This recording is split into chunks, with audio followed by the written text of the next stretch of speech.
আমরা আছি এখন চন্দ্রডিঙ্গা পাহাড়ের কাছে, যেটা পর্যটন এলাকা হিসেবে পরিচিত। আমাদের কলমাকান্দা উপজেলার একটা ঐতিহ্যবাহী জায়গা। এই স্পটে কিছুদিন আগেও বিধিনিষেধ ছিল, একেবারেই আসা যায় না।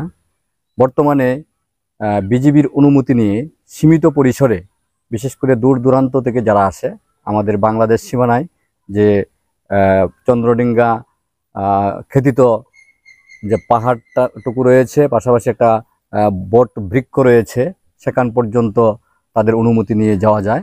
আর এরই প্রেক্ষিতে পর্যটকদের আসা যাওয়ার কারণে আমাদের আশেপাশে যে হোটেলগুলো আছে, বিশেষ করে এই আমার পাশে আছে একটা হোটেল, চন্দ্রডিঙ্গা ময়মনসিংহ হোটেল। এই হোটেলগুলো এখন আবার পর্যটকদের ভিড়ে মোটামুটি চলমান আছে। কিছুদিন পূর্বেও এগুলো বন্ধ ছিল। এখন পর্যটকরা আসেন এবং এখানে খাওয়া দাওয়ার যথেষ্ট সুবন্দোবস্ত রয়েছে। ঘরোয়া পরিবেশে খাবার পরিবেশন করা হয়।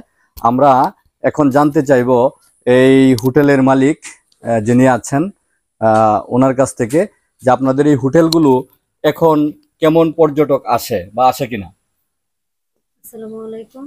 আমাদের এখানে এখন পর্যটক ভালোই আসে। আগে 5 আগস্টের পর থেকে বন্ধ ছিল, একবারে বন্ধ ছিল, চলতো না। ইনশাআল্লাহ বিজিবিদের অনুমতিতে এখন আমাদের ভালোই চলতেছে। ঈদে থেকে ওনারা সুন্দরভাবে ডিউটি পালন করতেছে, তারপরে পর্যটক আসতেছে, আসার পর এখন আমাদের দোকান আলহামদুলিল্লাহ ভালো চলছে আগের মতো। কিন্তু মাঝখানে আমাদের একবারে যে অবস্থা ছিল বলার বাহিরে, আমরা কিছু করতে পারছিলাম না। এখন আমাদের ব্যবসা সুন্দরভাবে চলতেছে, তাই ওনাদের অনুমতি নিয়েই ব্যবসা করতেছি। তারপরে ওনারা ভালো, আমাদের সাথে ভালো ব্যবহার করেন। ওনারা ভালো সুযোগ না দিলে আমরা কিন্তু ব্যবসা করতে পারতাম না। তো আমরা আজকে যতটুকু জানতে পারলাম যে আমাদের বাংলাদেশ সীমান্ত পর্যন্ত, অর্থাৎ পর্যটক যারা আসেন আমাদের সীমানা পর্যন্ত যেতে পারেন এবং এখানে যে আমাদের দর্শনীয় স্থানগুলো আছে সেগুলো তারা দেখতে পারেন এবং এগুলো অনেক উপভোগনীয়। তো কোনো পর্যটকই এখন পর্যন্ত আমাদের সীমানা ক্রস করে নাই এবং আমরা আশা করব যেন কোনো পর্যটক যে কোনোভাবেই যেন সীমানা অতিক্রম না করেন।